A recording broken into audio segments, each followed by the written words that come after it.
Pero hay supuestos que trae la ley en los casos que sí podría hacerlo, pero ¿cuál es la consecuencia o el efecto y de qué manera lo puede hacer? En ese caso sería...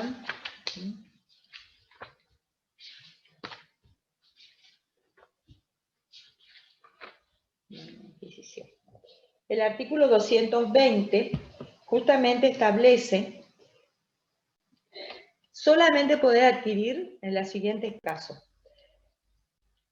Primero, para cancelar las acciones previo acuerdo decidido por asamblea, y además que es un tema de asamblea extraordinaria, que los accionistas, los socios reunidos en asamblea extraordinaria, votan por las mayorías requeridas, votan la reducción del capital social. Es decir, reducir, ya sea en forma voluntaria, ahora vamos a ver, o en los casos que fuera obligatorio, pero deciden reducir, en este caso voluntario, se vota y reducen capital social.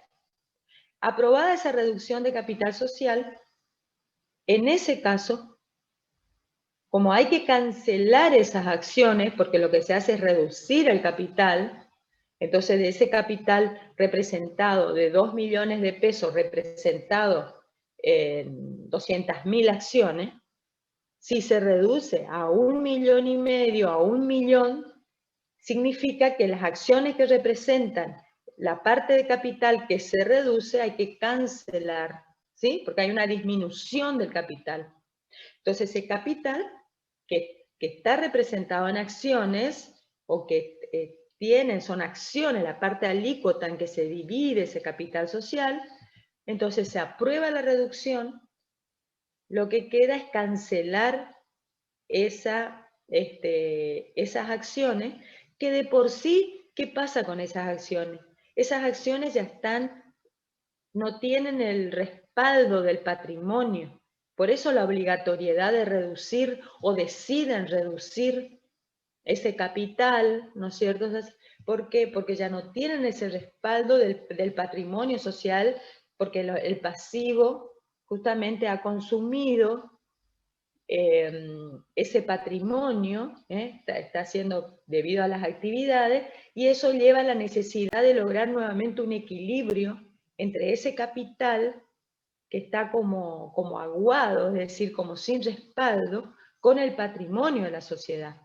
Por lo tanto, si se aprueba esa reducción, se cancelan esas acciones. Entonces, la sociedad adquiere esas acciones, pero al efecto de cancelarlas. Por supuesto, ya no se ejerce ningún derecho sobre ella y directamente se las cancela. El otro caso es cuando la sociedad los adquiere, pero las adquiere a las acciones, pero sí con ganancias, tiene que ser con ganancias realizadas y líquidas, es decir, con una ganancia líquida, o lo que se dice, lo que se debería de haber distribuido en dividendos, al cierre del ejercicio, esas ganancias activas,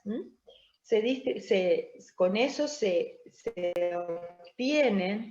adquiere, la sociedad misma adquiere con esas ganancias, esas acciones, o con reservas libres, es decir, dentro de las reservas, no las legales, sino aquellas o dentro de las legales, aquellas reservas que quedaron libres, es decir, que pueden liberarse.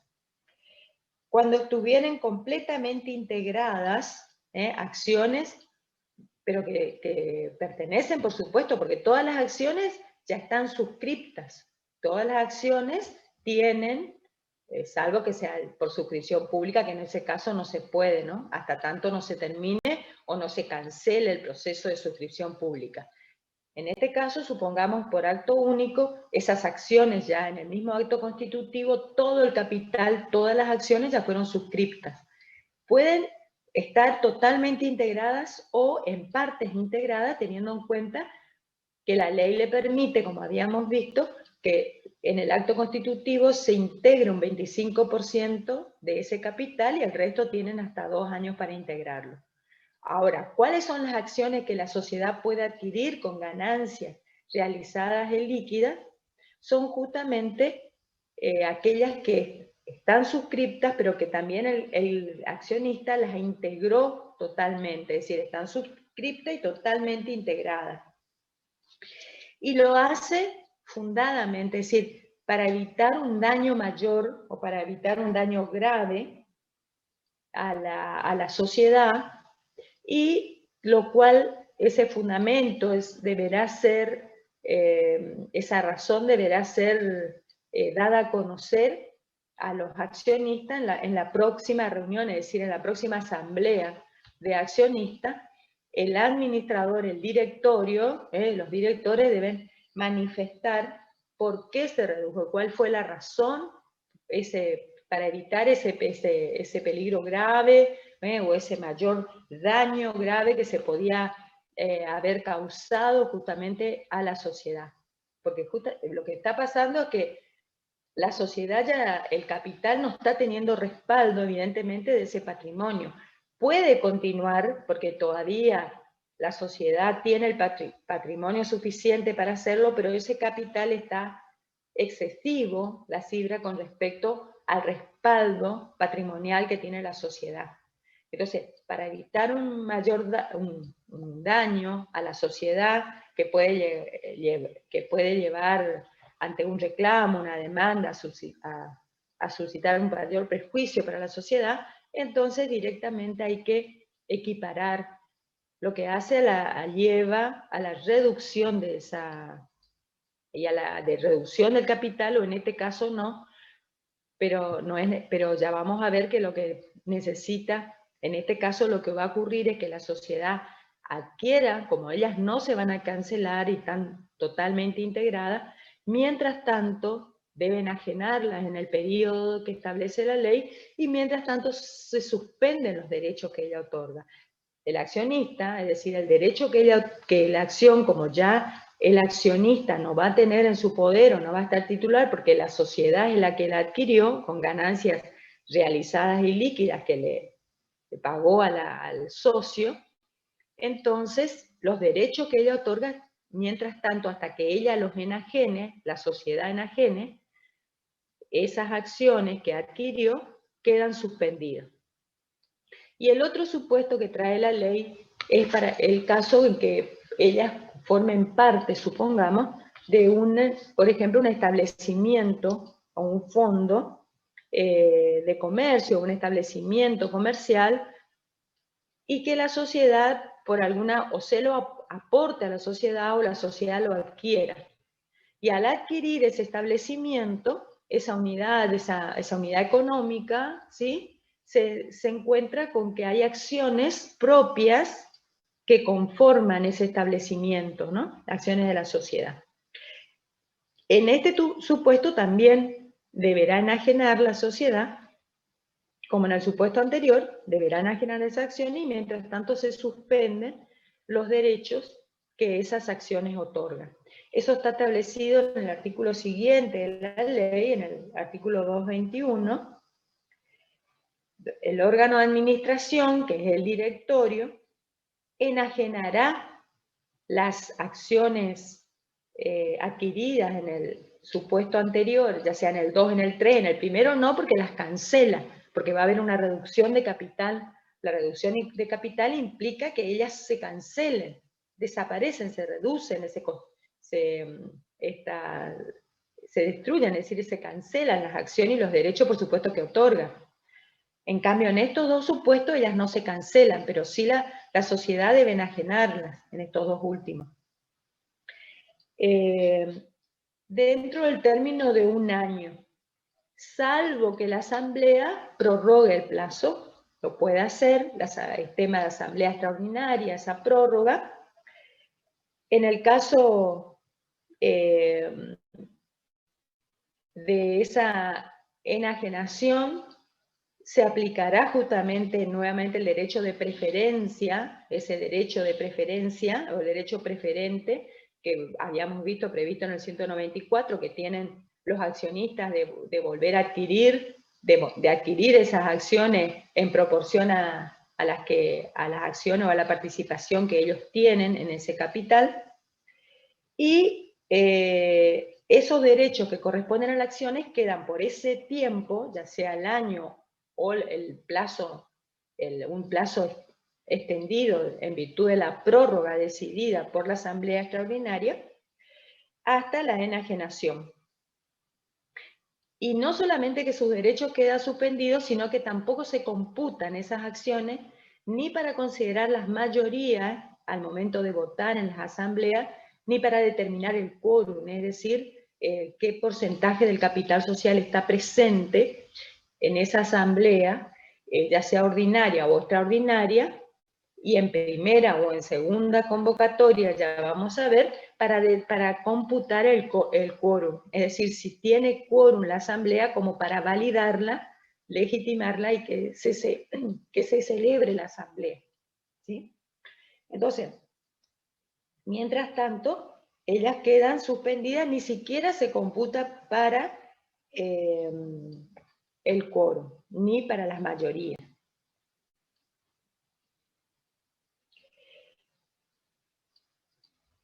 Y el otro tema es la amortización de las acciones, también regulado en el artículo 223 de la ley.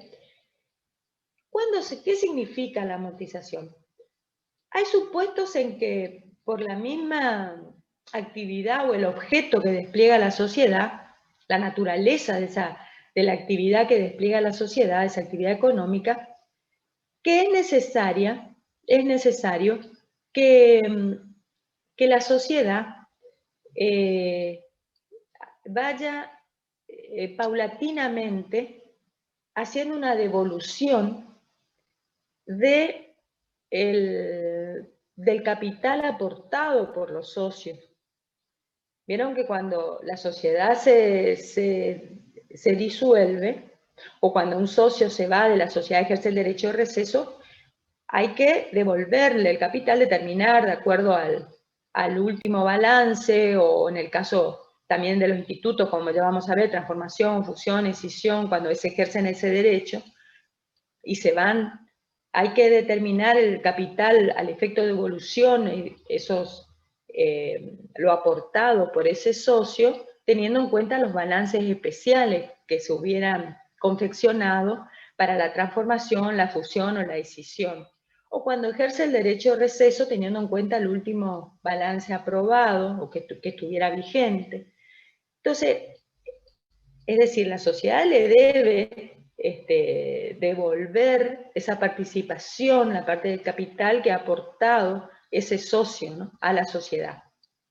Además de la ganancia, por supuesto, que le corresponde o que le correspondería hasta al final del ejercicio, hasta el momento de que él ejerce ese derecho, que él se va o por alguna razón se desvincula de la sociedad.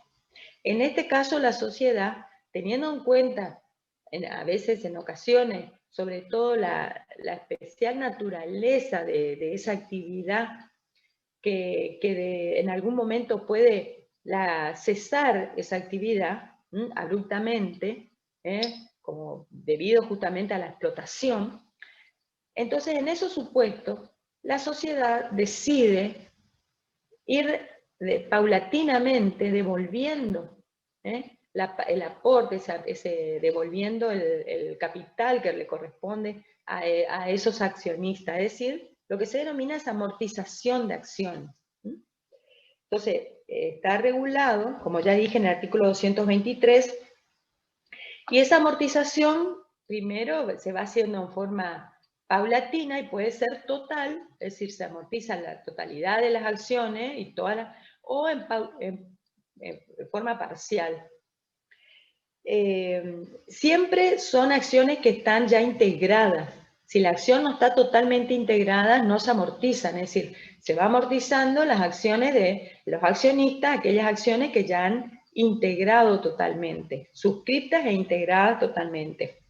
Y siempre la amortización es con ganancias realizadas y líquidas, es decir, que esas ganancias que están efectivizadas realmente, que no ganancias futuras, sino ganancias realizadas y ganancias líquidas. pero previamente debe ser resuelto, es decir, debe ser, como siempre, aprobado por el órgano de gobierno, aprobado por la asamblea, asamblea extraordinaria, porque es un tema de asamblea extraordinaria, la amortización de las acciones, corroborando, por supuesto, que esas acciones están totalmente integradas, estén integradas, y la misma asamblea va a determinar el precio, el valor, el precio justo de devolución de esas acciones, es decir, para amortizar las acciones, cuál es el precio justo y además la igualdad entre todos los accionistas. Cuando se realice por sorteo, porque también en lugar de determinar, muchas veces cuando son número importante de accionistas, en lugar de ir de amortizar de todos los accionistas que hayan integrado sus acciones, partes de ella, en un porcentaje tratando equitativo, se decide hacer por sorteo, si se sortea a quién y quién es, en base a ese sorteo, a quién le corresponde, a quién le toca, que en ese momento o en esa ocasión sean amortizadas sus acciones. Entre aquellas, por supuesto, acciones que fueron totalmente integradas. Entonces se practicará ese sorteo ante la autoridad de Contralor o el Profe, escribano del registro, ¿sí? ¿podría repetir en qué casos se va a hacer por sorteo la amortización de las acciones? Generalmente cuando son muchos accionistas o no hay acuerdo, ¿m? Pero generalmente cuando son numerosos los accionistas. Entonces, porque cuando es más, sobre todo si es familiar o si es una sociedad cerrada, y de carácter familiar, ellos mismos deciden y se hace en forma equitativa, se va amortizando un porcentaje equitativo de las acciones totalmente integradas de cada accionista, ¿no? A todos los accionistas. Cuando no se puede, es decir, por ejemplo, el número no se ponen de acuerdo, entonces, o pueden decidir que se haga por sorteo, porque consideran que es una forma, bueno, que el azar, que la suerte determina a quién se le va a devolver. Y entonces se hace el sorteo, pero interviene la autoridad de Contralor, o el escribano del registro, como dicen en el caso del registro, es el registro público, y se publicará el resultado, se publica en el boletín, en el diario, en el boletín oficial, se publica y también se inscribe, por supuesto, en el registro de las acciones, en el registro de acciones, ya sea de las cartulares o de las escriturales, en las cuentas de las escriturales, de cuáles acciones son las que se amortizan en virtud del resultado de ese sorteo o porque así lo han aprobado en la asamblea. Si las acciones son amortizadas en parte, porque la amortización puede ser total, es decir, de toda la acción, o parte de ella, se va a sentar parte de la acción, la totalidad si está entera, o parte de la acción se amortiza y parte no. Entonces se anotará en el título, si fueran las cartulares, se anota en el título, que es el porcentaje que se amortiza, o en el caso de la escritural, en las cuentas abiertas, en las cuentas en las que están inscritas esas acciones escriturales, también se inscribe el porcentaje que se amortizó de esa acción, y es una amortización parcial. Ahora, si la amortización es total, como ella le devuelve, porque lo que hizo la sociedad justamente es, con esas ganancias realizadas en líquida, es la devolución del capital. Entonces, si le devolvió, lo que le corresponde es cancelar esas acciones. Cancela las acciones. Entonces, en el caso que fuera total, se anula, reemplazándola por bonos de goces e inscripciones en cuenta con el mismo efecto. Es decir, se cancelan esas acciones, se las anula, se las cancela, pero ¿por qué se la reemplaza por bonos de goce, dice la ley? Porque si bien el accionista ya no va a tener derecho por esas acciones que están canceladas, ya están anuladas. Se destruyen esas acciones. Entonces, por lo tanto, ya no va a tener derecho, ni derechos políticos, ni derechos patrimoniales, en principio, para ejercer por esas acciones, pero como el aporte hecho por el socio, en principio, esta sociedad está en actividad. Entonces, puede ser que todavía ese socio, a los socios cuyas acciones fueron totalmente amortizadas, y que se cancela, que se las anula, le corresponda al final del ejercicio, y a lo mejor hasta más de un ejercicio, ¿no es cierto? Eso se determina contablemente, teniendo en cuenta los libros y la terminada contable, las actividades de la sociedad, a lo mejor a él le corresponde todavía ganancia, ¿entienden? Sus acciones se cancelaron, se anularon, porque fueron totalmente amortizadas. Pero puede ser que desde el punto de vista contable, el aporte que él realizó y al que ahora que representaba esa acción y ahora se le devuelve, la sociedad le devuelve, porque así lo han decidido, con ganancias realizadas y líquidas, amortizando las acciones, puede ser que todavía le genere beneficios, utilidades activas al final del ejercicio en curso, o hasta, a lo mejor al final de otros ejercicios, ¿entienden? Porque la sociedad está en actividad. Entonces, contablemente, le pueden significar todavía dividendos a él, ganancias, al final de los ejercicios. Entonces, eso se determina contablemente. Y si fuera así, se reemplazan esas acciones canceladas, anuladas, totalmente integradas, por supuesto, y que fueron totalmente amortizadas, se las reemplaza por estos bonos de goce. Pero estos bonos de goce lo que le permite justamente es participar, es decir, que al final del ejercicio o de los ejercicios venideros, lo que le corresponda, de acuerdo a los registros contables a él le corresponda, poder tener un título para poder exigir, para poder cobrar esos dividendos al momento de la distribución. ¿Entienden esto? Para eso se reemplaza por los bonos de goce. Se le da un título suficiente, ya no va a ser accionista, no tiene el derecho como accionista por esos títulos, ¿sí? Sino es un acreedor de la sociedad. Porque si bien ya no va a tener la acción, pero sí va a tener todavía un derecho, porque en virtud de ese capital, de ese aporte que realizó, que se le devolvió con ganancias realizadas y líquidas, por eso la sociedad tiene derecho a anular esas acciones, a que se le restituya los títulos, o a cancelar lo de las cuentas en las escriturales, pero todavía puedes llegar a tener derechos en esas utilidades activas que se distribuyen en carácter de dividendo. Por lo tanto, él necesita un título, un documento para poder ejercer, un instrumento para poder reclamar, ejercer cuando corresponda. Y para eso es ese título, es decir, más es de como un acreedor, no socio, no accionista, sino el bonista, es decir, más como un título de crédito, es decir, un crédito que tiene a su favor. Entonces, una vez que ya no le corresponda, esos dividendos, esa distribución de ganancias, entonces ahí sí se cancela también esos bonos de goce. Se les retire, se cancela. ¿Entendieron esto? Sí, profe. Bueno.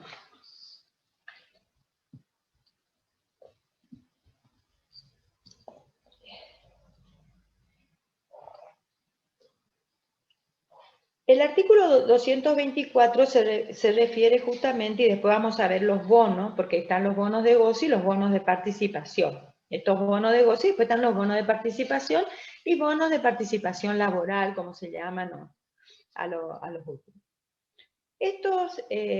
La distribución de los dividendos o el pago de interés, el artículo 224, a los accionistas, son lícitos, es decir, las utilidades activas o el interés también que le corresponde por el capital que aportaron, son lícitos solo si resultan de ganancias realizadas y líquidas, correspondientes a un balance de ejercicio regularmente confeccionado y aprobado. Esos balances son aprobados por asamblea, el tema de asamblea ordinaria, que se convocan, ya vamos a ver, dentro de los 4 meses del cierre del ejercicio. El directorio debe convocar a esa asamblea ordinaria para aprobar los balances. Entonces, por lo menos una asamblea anual realiza la sociedad, porque hay que convocarla para aprobar los balances. Balances confeccionados conforme a la ley y además aprobados por la mayoría requerida para esta asamblea, que es la mayoría del capital. Se entiende mayoría del capital presente, que es el de la asamblea ordinaria. Aprobar estos balances. Y esos son los que se distribuyen. Muchas veces lo que ocurre en la sociedad es que contablemente se dibujan los números y los accionistas mayoritarios, que generalmente se reservan por allí los cargos de directorio, el directorio, la administración, ¿qué pasa? Determina que no hay ganancias realizadas y líquidas. Y no es porque no haya realmente, sino porque contablemente muchas veces hay cuentas de gestión, cuentas que se generan contablemente, y que la mayoría sí, el directorio, en acuerdo muchas veces con el contador, con los que llevan, con total ellos sí van a cobrar, porque ellos son directores, tienen su sueldo, ya vamos a ver, tienen un porcentaje, una remuneración como directores, que también tienen su limitación, no obstante ellos nunca dejan de cobrar, pero muchas veces de esta manera se perjudica a los minoritarios, al accionista minoritario.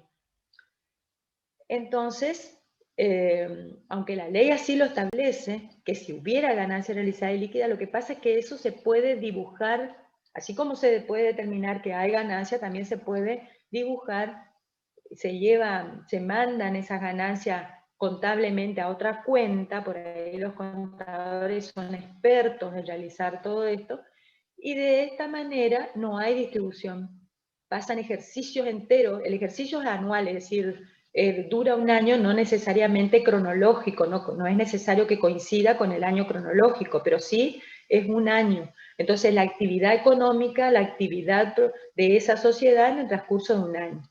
Cuando cierra el ejercicio, al cerrar el ejercicio, se confecciona ese balance en base a un inventario previo y se confecciona ese balance con la memoria, y eso hay que probar en una asamblea que se convoca específicamente ordinaria, pero que se convoca dentro, debiera convocarse dentro de los 4 meses siguientes al efecto de aprobar esos balances. Es lo que debe, yo le enseño el deber ser. Como ustedes saben, ocurre, fíjense que en el caso Vicentín, hacía ya más de 2 ejercicios que no se aprobaban los balances, que no se convocaba asamblea, que no había balances actualizados y aprobados, ¿sí? Por lo menos 2 ejercicios. Entonces todo eso se debió rever, bueno. Y fíjense qué sociedad, porque eran, más que una sociedad, eran grupos, un gran grupo societario, ¿no? Entonces, solo se distribuyen los dividendos si son ganancias o utilidades activas, es decir, realizadas y líquidas, y también de esa manera se pagan los intereses, ya sea las ganancias o intereses si hubiera ganancias realizadas y líquidas, que resulten de un balance confeccionado conforme a la ley y aprobado también conforme a la ley. Está prohibido distribuir dividendos anticipados, es decir, ganancias que no se obtuvieron como a cuenta del ejercicio siguiente, como vivir en créditos, ¿no? a cuentas de ejercicio siguiente, o intereses también, recibir intereses a cuenta de ejercicios siguientes, o provisionales, y que resultan de balances Ahora, especiales, ¿sí? y por ejemplo, el anticipo de sueldo a directores, Se usa, porque se en el pacta juzgado, y se usa, pero donde yo trabajo, hay son 4 expedientes de una misma sociedad que todos los años impugnan la asamblea, justamente por esta cuestión. Primero, que no la llaman, no la convocan a tiempo, con la anticipación debida, digamos, y siempre hay un anticipo al director y nunca pueden distribuir los dividendos. sí, sí. Y vieron, este es un caso concreto de lo que ocurre. No debiera ser, porque ahora vamos a ver, la remuneración del director depende justamente de es un porcentual del capital y con respecto a las ganancias. De tal manera que si no hubiera ganancia al cierre de ejercicio, se reduce a un porcentaje mínimo. No se le deja sin remuneración al director, pero ya vamos a ver la ley cómo establece. ¿Está? La verdad es que ellos, de alguna manera se dibuja que siempre ellos cobran la remuneración y aunque no se distribuyan ganancias, es decir, los accionistas no cobran, pero ellos, que generalmente son también accionistas, socios mayoritarios, sí cobran, ¿sí? Entonces es así. Y por supuesto, cuando terminan convocando finalmente, seguramente, porque ante reclamos hechos por los accionistas, se convoca a la asamblea, tardía o como sea, pero se convoca, no le van a aprobar, no aprueban los balances, y cómo quedan, impugnan por ese anticipo. Ellos no debieran hacerse porque siempre es teniendo en cuenta los resultados del ejercicio para determinar, salvo que fueran designados por el Consejo, por el Consejo de Vigilancia, que si el Consejo de Vigilancia, que es un órgano de fiscalización interna que pueden ellos en el estatuto determinar que se va y organizarlo, si lo elige el Consejo de Vigilancia, entonces ahí sí ellos le pueden fijar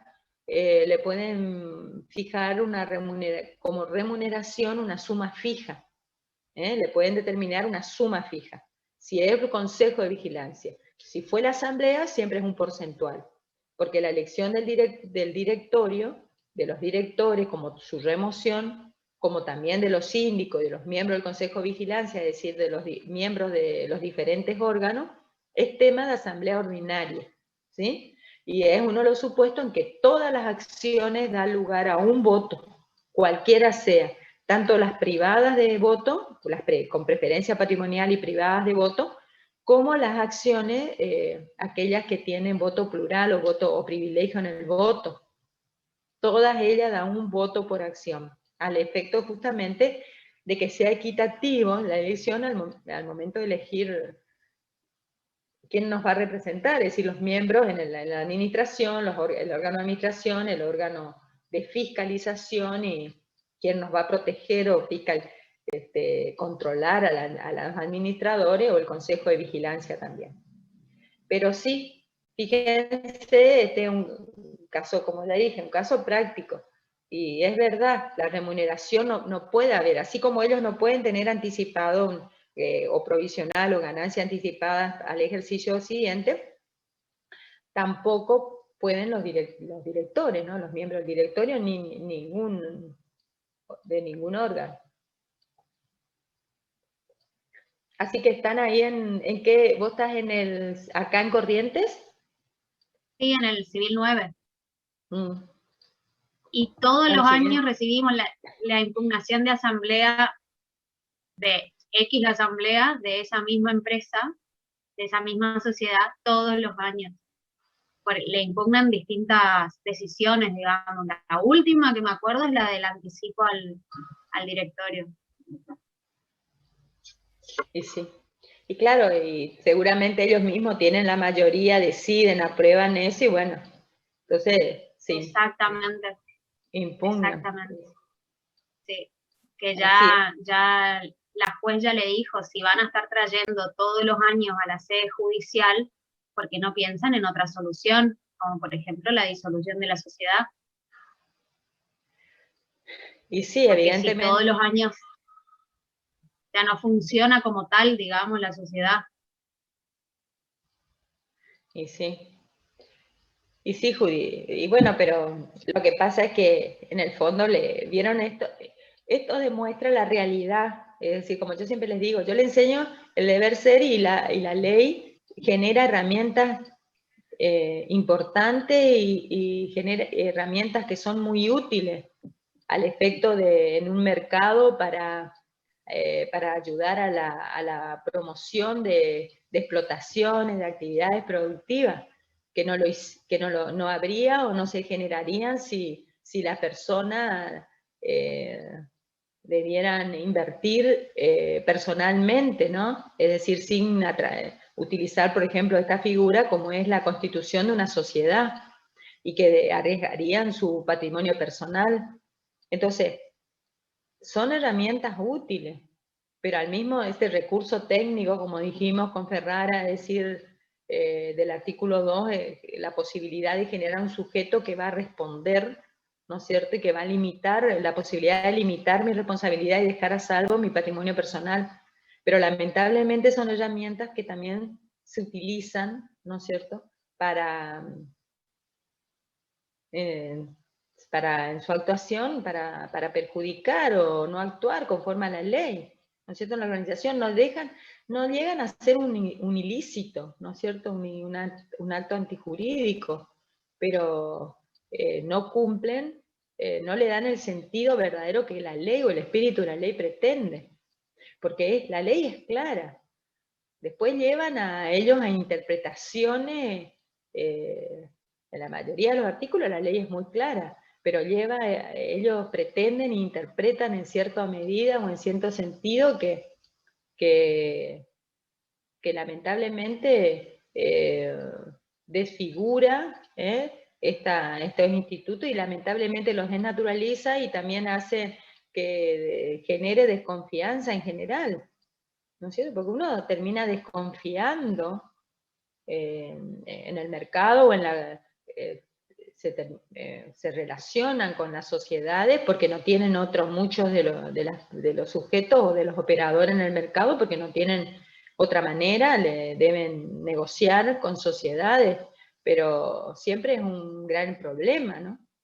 Siempre está la duda, la incertidumbre que ellas mismas, que se genera sobre quién está realmente manejando y cómo se la está utilizando. Por eso justamente la mayoría, sobre todo en estas sociedades de capital donde se limita la responsabilidad, aquellos acreedores, como siempre digo, que son fuertes, acreedores que tienen respaldo y que tienen poder suficiente, con las que ya sean bancos, compañías de seguro, entidades financieras, lo que fuera, o grandes distribuidoras, proveedoras con la cual la compañía se ve está obligada a relacionarse, la sociedad, digo, está obligada a negociar, lo hacen exigiendo otras garantías, que no es el patrimonio de la sociedad o el capital que está establecido, exige garantías personales. Les exige garantías personales a los socios, ya sea a través de fianza o en constituciones de prendas o en hipotecas de inmuebles, por ejemplo. Es decir, otro tipo de garantía. Y quedan lamentablemente los otros operadores de este mercado que al no tener respaldo y al verse obligados lo hacen, negocian, y que después lamentablemente son los que muchas veces no tienen ni documento, ni cómo acreditar, instrumento para acreditar sus créditos. No lo pueden hacer, no pueden cobrar. Entonces, es así.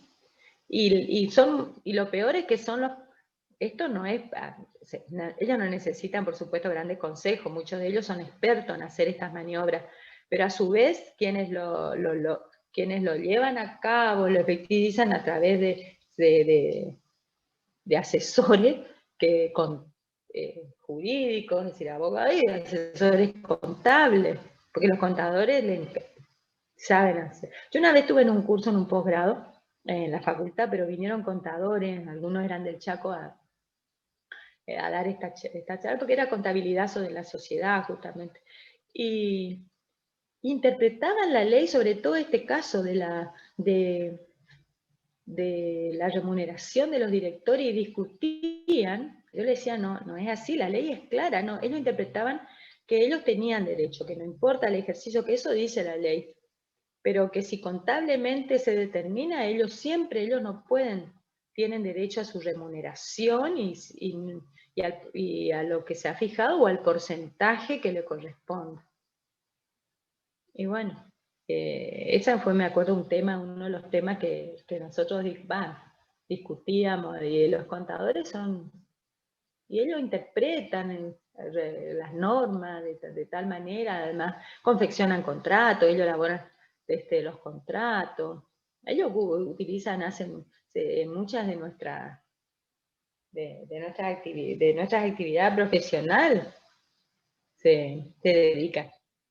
Bueno, en el fondo somos nosotros también culpables, porque un tema, por ejemplo, la contabilidad es un tema, ahora sí se están especializando en estos temas también, pero en materia tributaria, por ejemplo, tributaria y financiera, a mí no me gusta, pero es un nicho importante, que son pocos los que se dedican, profesionales del derecho que se dedican a eso, y realmente es importante, y un nicho que podría ser explotado.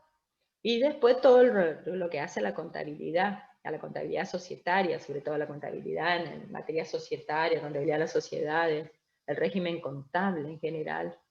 A algunos les interesa, y otros que a mí particularmente no es mucho lo que me gusta, pero también son temas o contenidos que están poco explotados por los abogados, y es importante. Después, entonces está prohibido, excepto distribuir dividendos en forma anticipada, salvo en las sociedades del 299, es decir, las que tienen ese marco legal más severo, y es las abiertas, que se llaman abiertas en general, pero son las que hacen oferta, o cualquiera de los supuestos que están en el 299, y que tienen un control estatal, ¿no es cierto?, o fiscal del Estado permanente. En todos estos casos, en la distribución de dividendo y pago de dividendo o intereses, los miembros del directorio, los directores, órganos de administración de la sociedad, los miembros del Consejo de Vigilancia, que es, si se organiza, el órgano de fiscalización interna de la sociedad, junto con la sindicatura, que también es un órgano de fiscalización interna de la sociedad, son responsables ilimitada y solidariamente por esos pagos anticipados que se hagan, y también por la distribución de dividendos. Son responsables ilimitada y solidariamente en la forma en que se los hace. Entonces, en el caso que se impugna, supongamos que es uno de estos supuestos, los administradores, los directores, pero también los síndicos.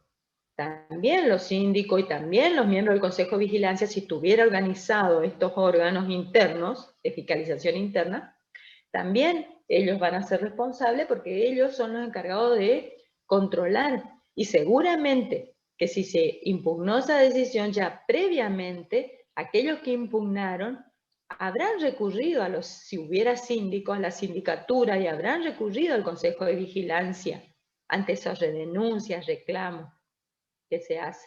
Pero muchas veces están en connivencia, dan acuerdo.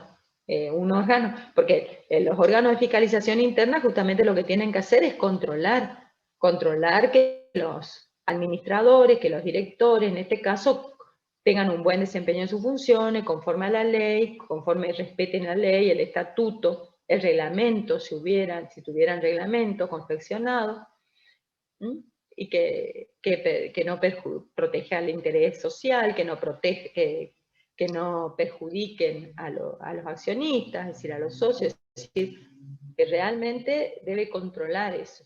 Y si no lo hacen, porque o tienen un mal desempeño, o no son capaces, o porque hay generalmente un acuerdo, ¿no es cierto?, una convivencia. Entonces eso realmente lleva a que los accionistas, sobre todo los minoritarios, que quieren hacer por ahí bien las cosas, pero que no tienen poder al momento de decisión, de votar o tomar decisiones, entonces deban recurrir, que ya vamos a ver, a esa, por ejemplo, a la impugnación asamblearia, que es una medida, como dijo acá la compañera, es poco grata, porque siempre se inicia o se va a una medida, una resolución, se acude a una resolución judicial, cuando debiera eso tratar, como toda familia, es decir, tratar de resolver internamente, de ver qué está pasando en esa sociedad, aunque no sean familiares, ¿no es cierto?, aunque no haya una relación familiar entre los socios, que son extraños, pero no son extraños, forman parte de una sociedad. Teóricamente hay un espíritu de equidad, de igualdad, el affectio societatis, esa conciencia de ser parte, ¿no es cierto?, de este ente, de esta sociedad, al efecto de lograr ese fin común, ¿no es cierto?, ese interés superior, ese interés social que tiene la sociedad, que es de la sociedad. Entonces, si ya falta eso, si falla, si no está, fíjense que si bien se discute, hay autores ahora que están escribiendo, se está escribiendo mucho sobre el aspecto que no es parte, no es de ahora, pero el asunto del aspecto societati, que como un elemento que no es esencial a la sociedad, sobre todo, convengamos, en las sociedades de capital, pero por otro lado también están aquellos que consideran y que sostienen que si se ha acabado, es decir, si se puede demostrar que uno de los socios, cualquiera fuera el tipo social, pero si el socio ya no cuenta, ya se demuestra que se ha acabado, que ya no, ese affectio societatis, ¿sí?, que ya no tiene interés, evidentemente, en el objeto social, en el fin, el que se cumpla con el interés social, en la protección de ese interés social y de la sociedad, puede ser una causal hasta de exclusión de ese socio. Puede ser causal así que se ha presentado. Hay resoluciones judiciales que lo han admitido, que lo han reconocido. Por supuesto que se acredita, se prueba, como siempre vota en contra, siempre evita o ya no concurre, no da el quórum necesario, o sea, cuando va a haber quórum se va, es decir, aquel que está, es como se llama, el que está impidiendo, no da soluciones y está impidiendo que se resuelva, que se solucione de alguna manera. Entonces, eso está demostrando que ya no tiene interés, ¿sí? Porque no solo, supongamos que sobre todo en la sociedad de capital, como en este caso en una sociedad accionaria, supongamos que el accionista, este socio, lo hizo al solo efecto de una inversión, y que lo que quiere es que al cierre del ejercicio obtener ganancia, obtener dividendo, ¿no?, o cobrar intereses, bueno, y que no se mete, entonces no vota, no tiene presencia, si no vota, tampoco se involucra en la gestión, ni en el directorio, ni en ninguno de los órganos, pero tampoco tiene ninguna conducta ni en competencia, ni en desinterés, ni en contra del interés social, ¿está? Eso es diferente, porque no manifiesta el affectio societatis, pero tampoco perjudica, es decir, a la sociedad. Pero está aquel que no le interesa a lo mejor formar parte de la gestión, pero además, es decir, no da cuando se necesita quórum no da, vota en contra, no vive impugnando también o tomando medidas en lugar de tratar de resolver, no cumple adecuadamente, si tiene que integrar, si tiene que ir integrando el capital como corresponde, o es decir, en virtud de las acciones.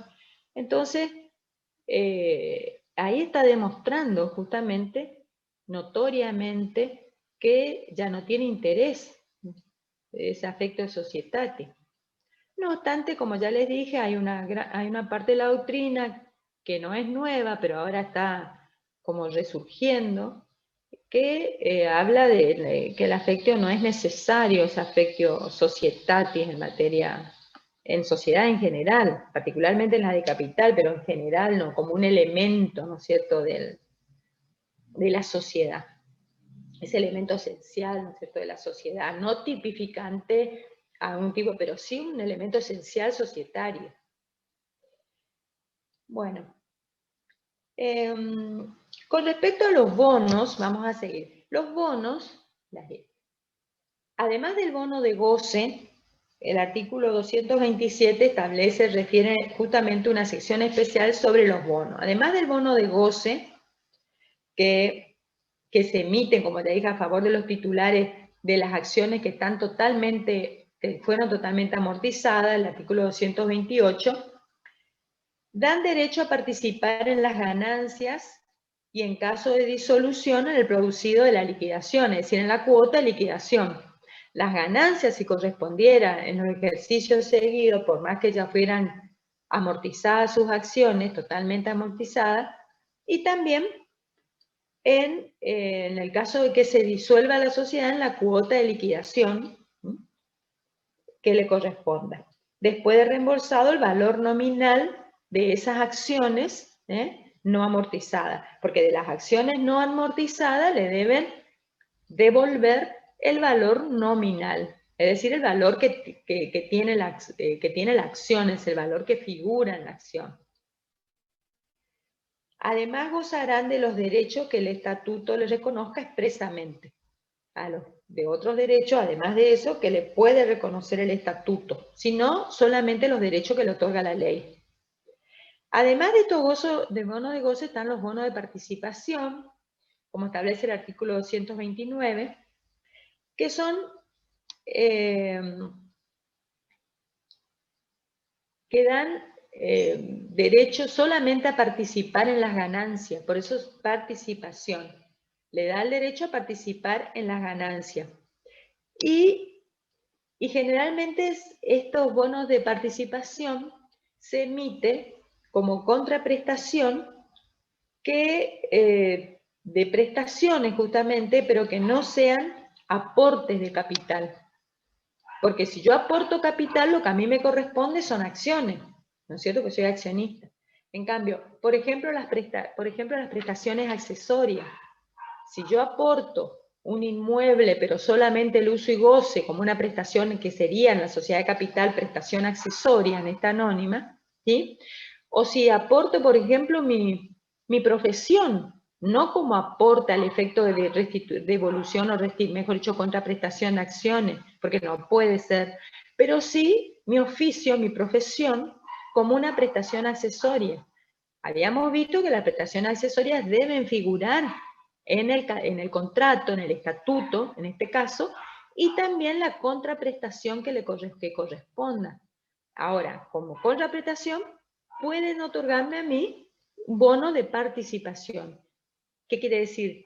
Que yo no cobro una remuneración, no voy a cobrar una remuneración por mi oficio, por mi profesión, que le estoy asesorando a la sociedad como prestación accesoria, pero en base a este bono de participación, lo que me da derecho es participar en un porcentaje, de acuerdo al instrumento, al bono de goce, de ganancias, si hubiera ganancias de cada ejercicio.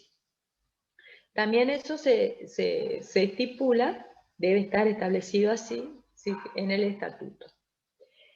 Y después están los bonos de participación, pero para el personal, que generalmente estos son adjudicados al personal, es decir, al que tiene una relación realmente una relación laboral, de dependencia, de relación de subordinación o laboral, con la sociedad. Entonces, a ellos también se les puede otorgar este bono de participación, es decir, que además de su salario, de su sueldo, como en virtud de esa participación o de los honorarios que se hayan fijado, pero no porque él no es accionista, sino es un dependiente de la sociedad.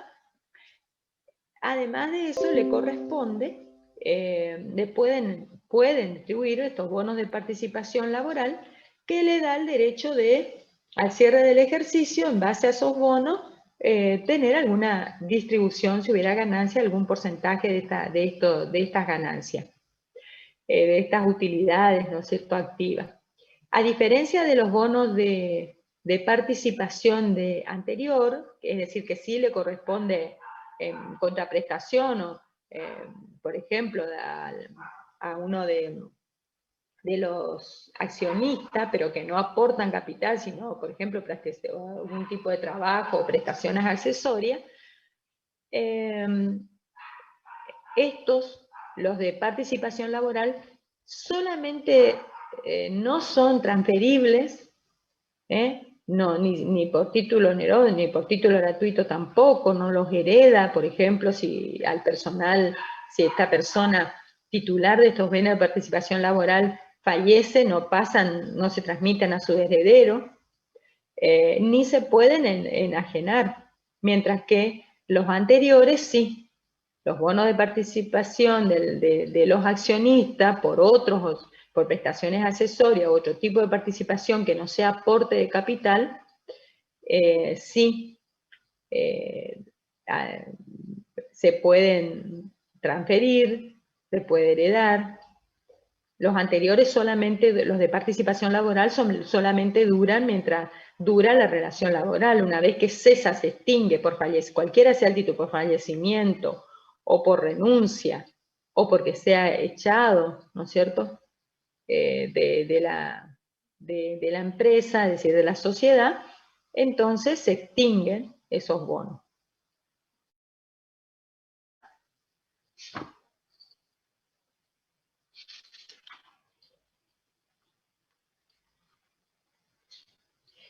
El artículo 227 establece justamente que pueden emitir bonos de goce de participación las sociedades anónimas, pero se reglamenta en el estatuto, de acuerdo a estas normas, y bajo sanción de nulidad, es decir, debe estar conforme a la ley, pero establecido en el estatuto. Si no está en el estatuto, no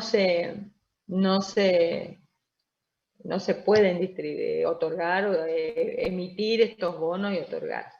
Además, el momento de pago es justamente al cierre del ejercicio cuando se distribuyan dividendos, esa utilidad activa. Al distribuir dividendos, ahí, si hay ganancia para distribuir también, se distribuyen lo que le corresponde a aquellos titulares, ese crédito a su favor que tienen los titulares del bono de participación y de participación laboral.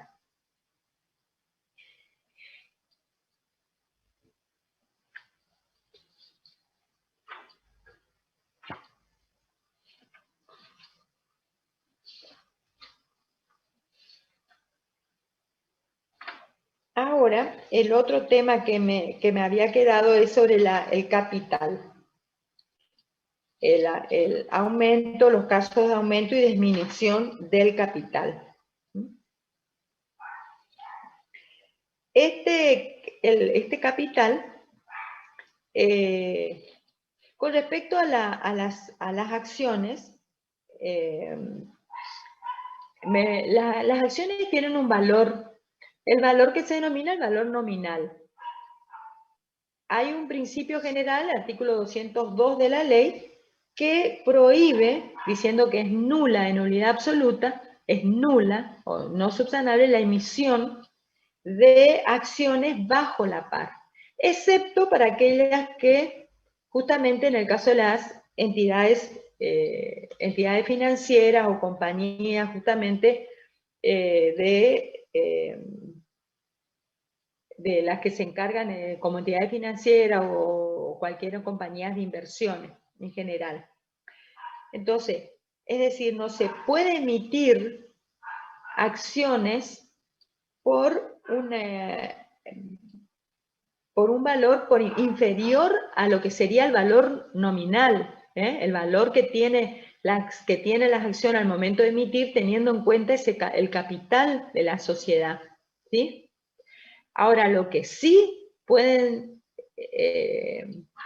se puede emitir, o lo que sí se puede es el valor por encima de ese valor nominal, porque realmente la acción al momento de cotizar, aunque no se cotice en bolsa, es decir, al momento, supongamos, de valorar una acción, si yo voy a transferir, o si quiero vender, o si ofrezco parte de mis acciones en forma privada,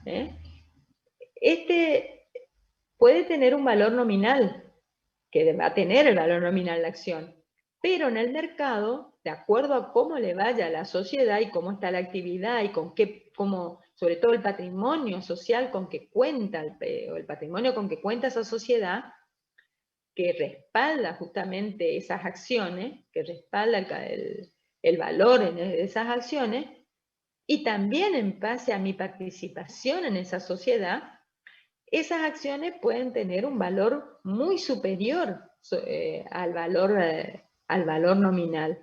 Por ejemplo, yo puedo ser un accionista que si bien no tengo el poder, no tengo la mayoría, es decir, no soy un accionista mayoritario, pero sí formo dentro de esta sociedad a lo mejor un grupo, o formo parte de un grupo de accionistas con el cual votamos de determinadas maneras, nos relacionamos y votamos y decidimos. Entonces tengo un poder, al yo transferir mi acción, no estoy transfiriendo solamente el valor que ellas representan en base al capital y también respaldado por el patrimonio de la sociedad, sino estoy transfiriendo ya al momento de adquirir esas acciones, para el que adquiere las acciones, una posición, ¿no es cierto?, una determinada posición en esa sociedad. Es diferente si yo soy una accionista minoritaria que no genero o que no formo parte de acuerdos con los otros accionistas, que no tengo poder de decisión al momento de votar, salvo que acuerde con la mayoría, pero que no, si estoy en contra, es decir, no tengo poder de decisión. Por supuesto que esa acción, en su posicionamiento del que adquiere dentro de la sociedad, va a ser diferente. Entonces, eso tiene en cuenta. Y sobre todo también desde el punto de vista económico, es decir, cómo le va a la sociedad en ese mercado, qué respaldo tiene, independientemente del patrimonio, sino el respaldo que tiene, esa buena nombradía o fama que tiene la sociedad en ese mercado. Independientemente que a lo mejor en ese momento su patrimonio haya mermado o lo que fuera, pero esa nombradía y ese respaldo que tiene en el mercado esa sociedad, eso también revaloriza el valor, ¿no es cierto?, por encima del valor nominal de esas acciones, ¿no es cierto? Como toda transferencia, como toda venta, porque realmente una compraventa especial, un tipo de transferencia que está regulado especialmente en la ley, ¿no es cierto?, en la ley de sociedades referida a las acciones societarias, es decir, las acciones de una sociedad anónima. Entonces, al momento de esa transferencia, por supuesto que entra a jugar ese juego, libre juego entre la oferta y la demanda, teniendo en cuenta también el posicionamiento de la sociedad en el mercado y a su vez el posicionamiento del titular, del accionista, que está transfiriendo esas acciones o parte de sus acciones en esa sociedad. ¿Entienden esto?